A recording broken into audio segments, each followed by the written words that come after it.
গোলের বন্যায় এবারের বিশ্বকাপে মাত্র ৩৩ ম্যাচেই ছুঁয়েছে ১০০ গোলের মাইলফলক, যা ৬৮ বছর পর সবচেয়ে দ্রুততম শতকের ছোঁয়া। প্রশ্ন হচ্ছে, বেশি গোলের কারণ কি? নতুন বল, বর্ধিত আসর, নাকি তারকাদের দুর্দান্ত ফর্ম? বিস্তারিত থাকছে প্রতিবেদনে। বিশ্বকাপে চলছে গোল বন্যা। মাত্র ৩৩ ম্যাচেই টুর্নামেন্ট পৌঁছে গেছে ১০০ গোলের মাইল ফলকে, যা ১৯৫৮ সালের পর সবচেয়ে দ্রুততম অর্জন।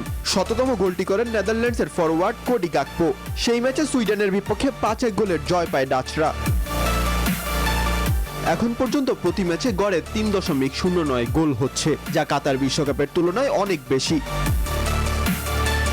তবে এর পেছনে পাক খাচ্ছে নানা সমীকরণ। অন্যতম হলো এডিডাসের নতুন বল ট্রিয়ন্ডা, যার গতিপথ গোলরক্ষকদের জন্য বড় চ্যালেঞ্জ হয়ে উঠছে। ফলে দূরপাল্লার শট থেকেও নিয়মিত গোল পাচ্ছে খেলোয়াড়রা।